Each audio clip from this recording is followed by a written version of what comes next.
میرے آقا مدینے والے مصطفیٰ صلی اللہ علیہ وسلم کا فرمان، مسلمان جب تک مجھ پر درود شریف پڑھتا رہتا ہے فرشتے اس پر رحمتیں بھیجتے رہتے ہیں۔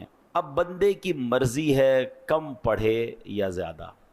اب اس حدیث میں جو یہ آخر میں فرمایا نا کہ بندے کی مرضی ہے کم پڑھے یا زیادہ، اب مثال کے طور پہ سمجھانے کے لیے کوئی بندہ ساتھ میں بیٹھا ہو اور ہر درود پر کوئی اسے 5,000 روپے کا نوٹ پکڑاتا رہے کہ جتنے درود پڑھو گے تمہیں پیسے ملتے رہیں گے۔ اب بندے کی مرضی ہے کم پڑھے یا زیادہ، اب بتائیں کتنے درود پڑھے گا وہ پڑھتا ہی رہے گا، کہے گا اور کوئی کام ہی نہیں کرنا، اس سے اچھا کام کیا ہے۔ تو جب بھی آپ کو بریک ملے نا، جیسے کسی کا انتظار کر رہے ہیں یا بیٹھے ہیں، تو وہ وقت ضائع نہیں ہونا چاہیے، اس میں ذکر و درود پڑھتے رہا کریں۔ بیٹھے بیٹھے نیکیاں مل رہی ہیں، جتنا درود پڑھیں گے اتنی رحمتیں برستی رہیں گی۔ سبحان، تلاوت کر لیں، درود پڑھ لیں، ذکر کر لیں، تو اپنے وقت کا بہترین استعمال کرنا سیکھیں تو انشاءاللہ اس میں خوب برکتیں ملیں گی۔ درود پاک پڑھ لیں، محبت سے صلو علی الحبیب صلی اللہ تعالی علی محمد صلی اللہ علیہ وسلم۔ عصیاں سے دور ہوں گے جو بھی پڑھیں درود، عصیاں سے دور ہوں گے جو بھی پڑھیں درود، گھیرے رہے گی ان کو رحمت درود کی۔ مقبولیت دعا کی ہوتی ہے اس کے ساتھ، مقبولیت دعا کی ہوتی ہے اس کے ساتھ، دیکھی ہے یہ بھی اکثر حکمت درود کی۔ اللہ درود پاک کی کثرت کی توفیق عطا فرمائے۔ ہم یہ بھی کوشش کرتے ہیں کہ ہم قرآن پاک کی کچھ آیتوں کی تلاوت کرتے ہیں، ان کا ترجمہ سنتے ہیں اور پھر اس کے بارے میں کچھ جاننے کی کوشش کرتے ہیں۔ آج قرآن پاک کی آیت ہے 207 نمبر آیت ہے، سورت ہے سورہ بقرہ اور پارہ نمبر ہے 2۔ اللہ کریم قرآن مجید میں ارشاد فرماتا ہے، بسم اللہ الرحمن الرحیم، وَمِنَ النَّاسِ مَن يَشْرِي نَفْسَهُ ابْتِغَاءَ مَرْضَاتِ اللَّهِ وَاللَّهُ رَءُوفٌ بِالْعِبَادِ۔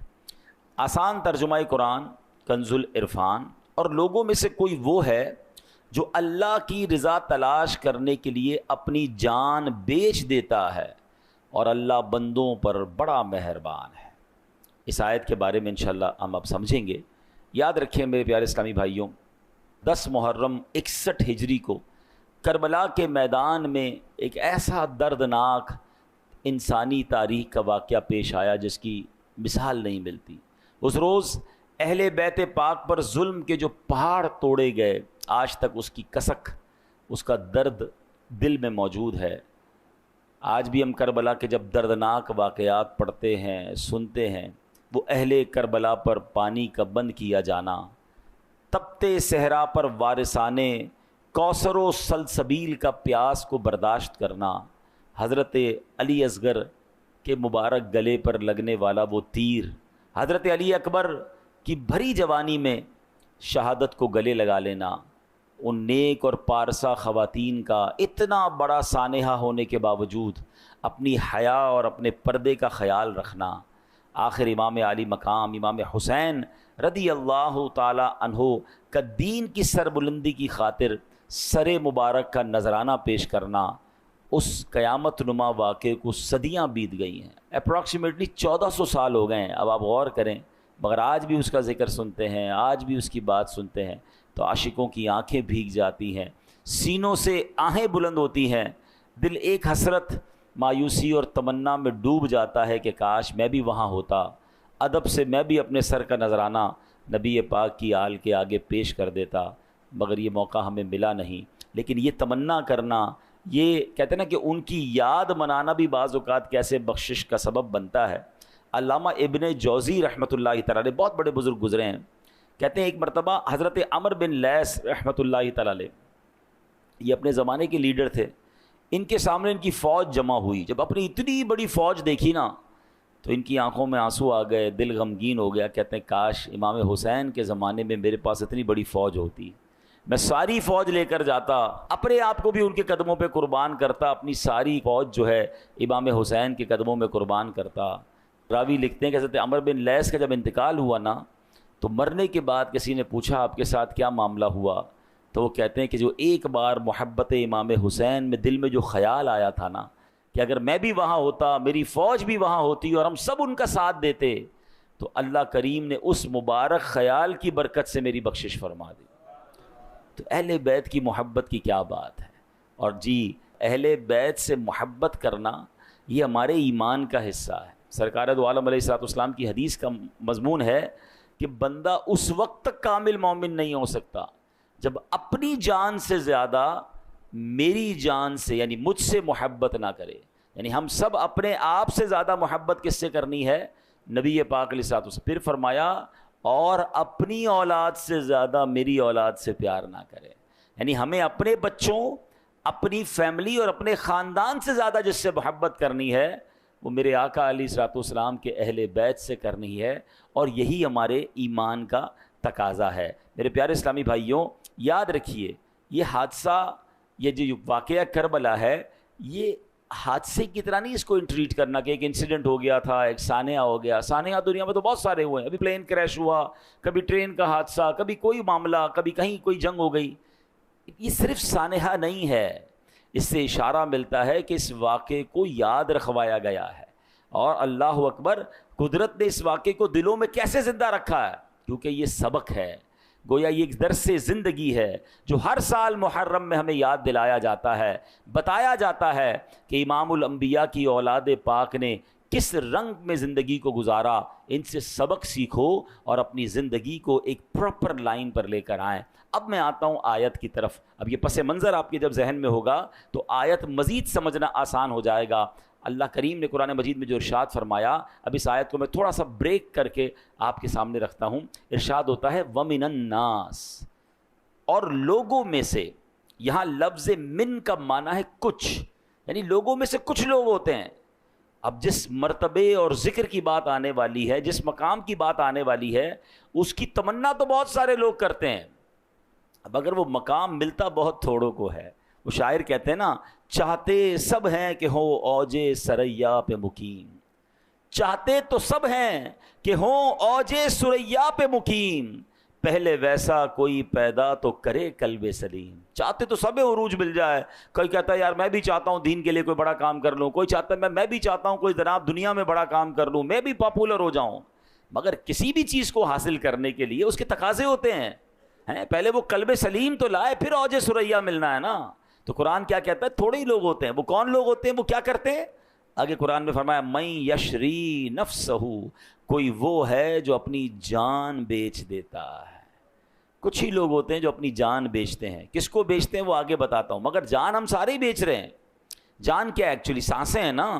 کوئی سانسیں فضول کام میں خرچ کر رہا ہے، کوئی سانسیں دنیا کمانے میں خرچ کر رہا ہے، کوئی اپنی سانسیں حرام کام میں خرچ کر رہا ہے، کوئی اپنی سانسیں ضائع کر رہا ہے غلط کاموں کے اندر. اور کچھ لوگ وہ ہیں جو اپنی جانیں کہاں بیچتے ہیں؟ قرآن کہتا ہے اللہ کی رضا تلاش کرنے کے لیے بیچ دیتے ہیں. آگے قرآن کہتا ہے واللہ رؤوف بالعباد، اور اللہ بندوں پر بڑا مہربان ہے. اے میرے پیارے اسلامی بھائیوں، امام عالی مقام امام حسین رضی اللہ تعالیٰ عنہ کا ویژن کیا تھا، سوچ اور مقصد جو اس پورے واقعے کے پیچھے کام کر رہا تھا. اللہ اکبر. مولانا حسن رضا خان صاحب نے یہ پوری بات، یہ ویژن ایک شعر میں سمجھایا. وہ کہتے ہیں مصطفیٰ بائے خریدار اس کا اللہ مشتری، خوب چاندی کر رہا ہے کاروان اہل بیت. اللہ اکبر. آپ فرماتے اس کا بائر کون تھا، اس کا سیلر کون تھا، اور پروڈکٹ کیا تھی؟ وہ کہتے ہیں سیل کرنے والے، بیچنے والے ہیں جناب رسول اللہ صلی اللہ تعالی علیہ وسلم. خریدار کون ہے؟ رب خرید رہا ہے. اور بیچا کیا جا رہا ہے؟ میرے آقا نے اپنی اولاد کی جانیں رب کی بارگاہ میں پیش کی ہیں. ایسے تربیت کی امام حسین اور اپنے خاندان والوں کی کہ سب نے کربلا میں اپنی جانیں دے دی. اور پھر کیا ہوا؟ خوب چاندی کر رہا ہے کاروان اہل بیت. یہ کیسا سودا ہے جس کی جو قیمت ملنی ہے، جس میں جو انعام ملنا ہے، وہ جنت کی عظیم عظیم نعمتیں ہیں، اور وہ کاروان اہل بیت نے حاصل کر لیا. اللہ اکبر. ایک اور جگہ کیا خوبصورت بات مولانا حسن رضا خان صاحب لکھتے ہیں، کس مزے کی لذتیں ہیں آب تیغ یار میں، خاک و خون میں لوٹتے ہیں تشتگانے اہل بیت. دولت دیدار پائی پاک جانے بیچ کر، کربلا میں خوب ہی چمکی دکانیں اہل بیت. گھر لٹانا جان دینا کوئی تم سے سیکھ جائے. ہیں باتیں تو کرنا سب کو آتی ہیں. گھر لٹانا جان دینا کوئی تجھ سے سیکھ جائے, جان عالم ہو فدا اے خاندان اہل بیت. گھر بھی لٹایا, جان بھی لٹائی, اور یہ سب کس لیے؟ دین متین کی سر بلندی کے لیے. تو سبحان اللہ, اب یہ واقعہ کربلا کا جو ابتدائی مقصد تھا, جو اہم مقصد تھا, وہ کیا تھا؟ جو قرآن کی اس آیت کا جز ہے, اللہ کی رضا تلاش کرنے کے لیے, اپنے رب کو راضی کرنے کے لیے. آپ کو معلوم ہے امام علی مقام کو باقاعدہ صحابہ کرام نے روکا تھا, آپ نہ جائیں. ایک تو بچپن میں مشہور تھا, مدینہ منورہ میں بہت سارے صحابہ کرام کو معلوم تھا, خود نبی پاک کو معلوم تھا, بلکہ امام حسین کو معلوم تھا کہ آپ شہید ہو جائیں گے. مگر جب مدینے سے کربلا جانے کا وقت آیا تو اس وقت بھی کئی صحابہ کرام نے روکا کہ آپ مت جائیے, کوفہ جانے کا وقت ہے. کہا کوفہ والے وفا نہیں کرتے, حضور آپ نہ جائیں. اور صحابہ کرام کو یہی خوف تھا کہ یہ کہیں وہی وقت تو نہیں کہ جس میں ان کو شہید ہونا ہے, اور اسی سفر میں یہ شہید نہ کر دیے جائیں. اللہ اکبر. امام حسین کے دو جواب ہوا کرتے تھے. ایک بات بہت کلیئرلی سن لیجئے, انفارچونیٹلی سوشل میڈیا کی وجہ سے اب ایسے لوگ بھی آ گئے معاذ اللہ, جو اس عظیم واقعے کو, اس عظیم قربانی کو دوسرا رنگ دیتے ہیں کہ نہیں جناب یہ تو اقتدار کی جنگ تھی, معاذ اللہ امام حسین کو جناب حکومت چاہیے تھی. استغفر اللہ, یہ بہت بڑا الزام ہے.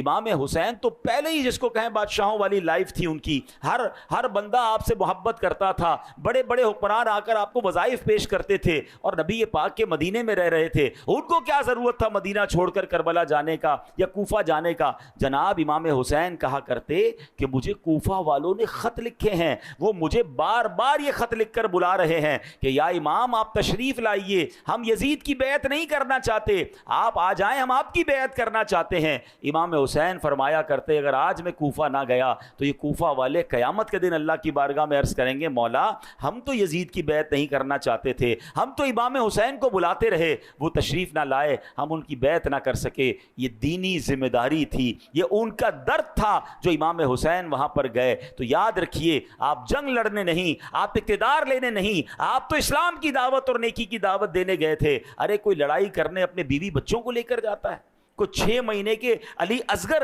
رضی اللہ عنہ کو لے کر جاتا ہے. آپ تو دعوت پر گئے تھے, بلاوے پر گئے تھے. اچھا جب صحابہ کرام آپ کو انٹرسیپٹ کر رہے تھے نا کہ نہ جائیں, آپ نہ جائیں, وہاں معاملات اچھے نہیں ہیں, تو امام حسین نے اپنا ایک نمائندہ بھیجا, حضرت مسلم بن عقیل رضی اللہ عنہ, جو آپ کے کزن بھی تھے, کہ آپ جا کر پہلے حالات دیکھیں. اب اللہ کی شان دیکھیں, جب وہ وہاں پہنچے تو کوفہ والوں نے ہزاروں کی تعداد میں آپ کی بیعت کرنا شروع کر دی. ایوریبڈی کم اینڈ جوائن ہم.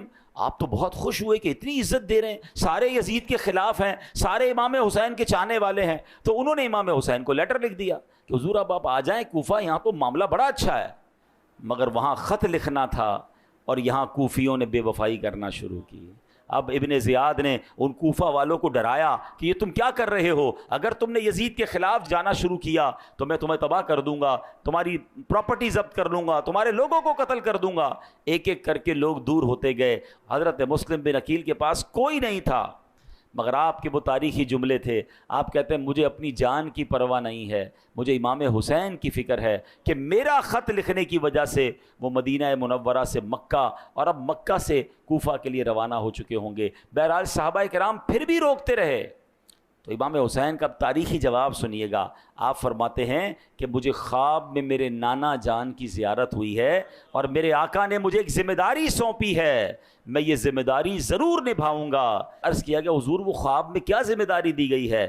تو حضرت امام حسین فرماتے ہیں یہ وہ راز ہے جو میں جیتے جی کسی کو نہیں بتاؤں گا. اللہ کی رضا تھی, اسلام کی ایک عظیم ذمہ داری تھی. دے نو ویری ویل, ان سب کو پتا تھا کہ ہم نے اس سفر میں شہید ہونا ہے, مگر یہ شہادت کا سفر تھا, یہ قربانی کا سفر تھا, یہ نبی پاک کے گویا حکم کو نبھانے کا اور فریضے کو ادا کرنے کا یہ سفر تھا. جبھی تو ہم جھوم جھوم کر یہ شعر پڑھتے ہیں نا, جس نے حق کربلا میں ادا کر دیا, اپنے نانا کا وعدہ وفا کر دیا. جس نے حق کربلا میں ادا کر دیا, اپنے نانا کا وعدہ وفا کر دیا.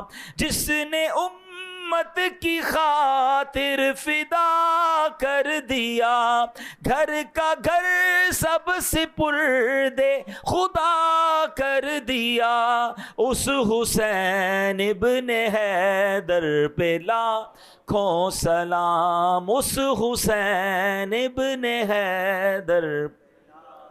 تو اتنی عظیم قربانی ہے یہ، اور یہ ہمیں ریئلائز بھی کرنی ہے۔ اچھا ایک اور چیز میں کرنا چاہتا ہوں، یہ نارملی بیانات میں ینگسٹر یا بڑی عمر کے لوگ آ رہے ہیں، مگر ہمارے بچے نہیں ہوتے، اور ہماری یہ ذمہ داری بنتی ہے کہ یہ جو واقعات ہیں یہ اپنے بچوں کو بھی سنائیں، ہماری آنے والی نسلوں کو بھی پتہ چلے کہ یہ اسلام کتنی قربانیوں سے اور کس قدر عظیم داستانیں ہیں، تاکہ وقت پڑے تو مال قربان کرنا، وقت دینا، اللہ کرے جب دین کے لیے ضرورت پڑے تو اپنی جان قربان کرنے سے بھی ہم پیچھے نہ ہٹیں۔ لیکن اگر پتہ ہی نہیں ہوگا، اس کی کوئی خبر ہی نہیں ہوگی، تو یہ تربیت کیسے ہوگی؟ تو یہ بار بار جو بیانات ہوتے ہیں، بار بار جو ان موضوعات کو ڈسکس کیا جاتا ہے، اس کی وجہ یہ ہے کہ ہماری آنے والی نسلوں کو بھی پتہ چلے۔ اب آپ دیکھیں نا، ہمارا تو یہ پورا کیلنڈر اگر غور کریں تو آخری مہینہ ذوالحجہ کا مہینہ تھا سال کا، اور پہلا مہینہ محرم کا مہینہ، یہ دونوں مہینے کیا درس دے رہے ہیں؟ وہ حضرت ابراہیم اور حضرت اسماعیل کی قربانی ہے، اور یہ امام حسین کی قربانی ہے۔ اسلام پھیلا ہی قربانی سے ہے۔ بلکہ میں آپ کو ایک اور عظیم بات بتاؤں کہ ان دونوں واقعات میں ایک بڑی کمال کی مناسبت بھی ہے۔ ہوا یہ کہ امام عالی مقام جب کربلا کی طرف تشریف لے جا رہے تھے تو راستے میں جب آپ گھوڑے پر بیٹھے تھے نا تو آپ کو ذرا تھوڑی دیر بعد اونگ آتی تھی۔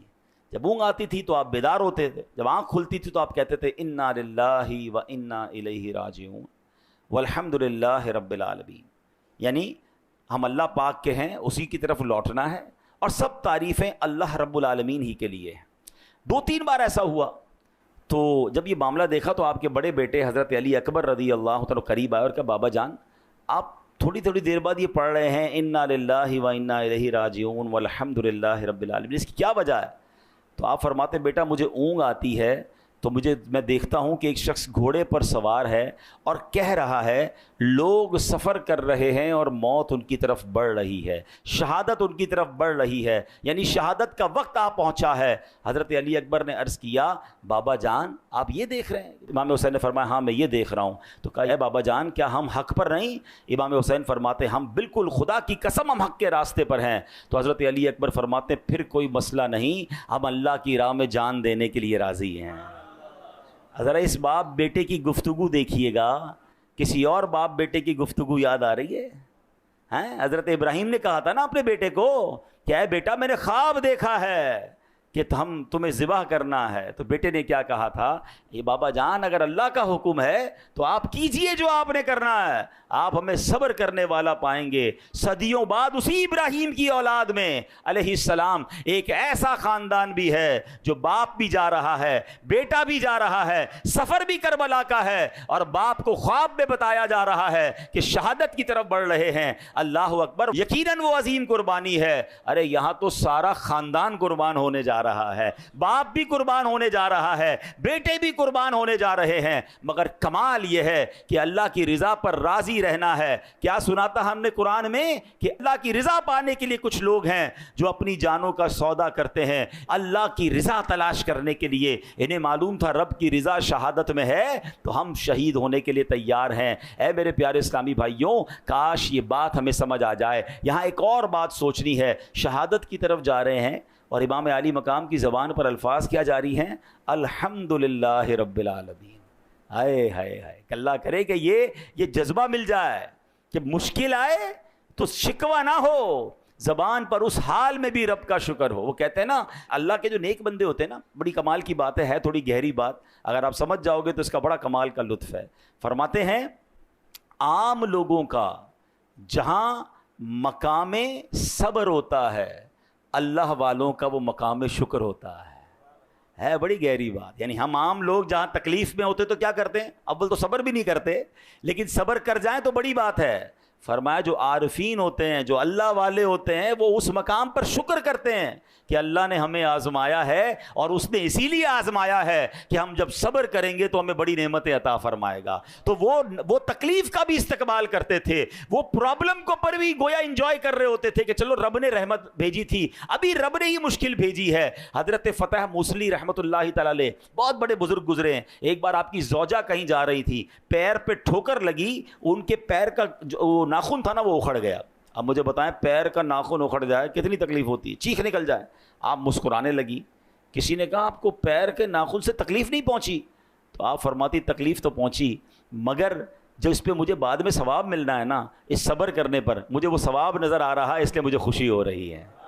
اللہ کرے یہ سیکھیں ہم. دیکھیں کربلا کے واقعات صرف سننے کے لیے تو نہیں ہے نا, ہم ان کو سن کر سیکھیں کہ مشکلیں آئیں تو اس پر صبر کریں. اللہ نے اگر کوئی فیصلہ فرمایا ہے میرے اور آپ کے بارے میں تو اس فیصلے پر راضی ہوں, دعا کرنے کی اجازت ہے, مگر کمپلین نہ ہو, شکوہ نہ ہو کہ پتہ نہیں میرے ساتھ ہی ایسا ہوتا ہے, پتہ نہیں میری کیا غلطی ہو گئی, نہ جانے میرے گھر میں یہ مصیبت کیوں آ گئی. ارے اللہ کے بندوں, ہو سکتا ہے ہمارے گناہ معاف کروانے آئی ہو. اور جو لوگ صبر نہیں کرتے, اللہ کی طرف سے آزمائش آئے اور صبر نہیں کرتے یا نعمت پر شکر نہیں کرتے, ذرا حدیث قدسی سنیے گا, یہ ہلا دینے والی حدیث ہے. حدیث قدسی سنیں. اللہ پاک فرماتا ہے میں ہی اللہ ہوں, میرے سوا کوئی عبادت کے لائق نہیں, پس جو میری دی ہوئی مصیبت پر صبر نہ کرے, میری نعمتوں کا شکر ادا نہ کرے, میری تقدیر پر راضی نہ ہو, اسے چاہیے کہ میرے سوا کوئی اور رب تلاش کر لے. آپ بتائیے کیسا جھنجھوڑنے والا کلام ہے کہ بندہ اللہ پاک کی تقدیر پر, اس کے فیصلوں پر جو راضی نہیں رہتا, اسے گویا دھتکارا جا رہا ہے. فرمایا جا رہا ہے کہ وہ بندہ کہلانے کا ہی حقدار نہیں ہے, اصل میں بندہ ہی وہی ہے جو اللہ کے فیصلوں پر راضی رہتا ہے. آپ سنیے, نبی پاک علیہ الصلوۃ والسلام نے فرمایا ذاق طعم الایمان من رضی باللہ ربا وبالاسلام دینا وبمحمد نبیا. آقا فرماتے ہیں جو اللہ پاک کے رب ہونے, اسلام کے دین ہونے اور محمد صلی اللہ تعالی علیہ وسلم کے نبی ہونے پر راضی ہو گیا, اس نے ایمان کی حلاوت کو پا لیا.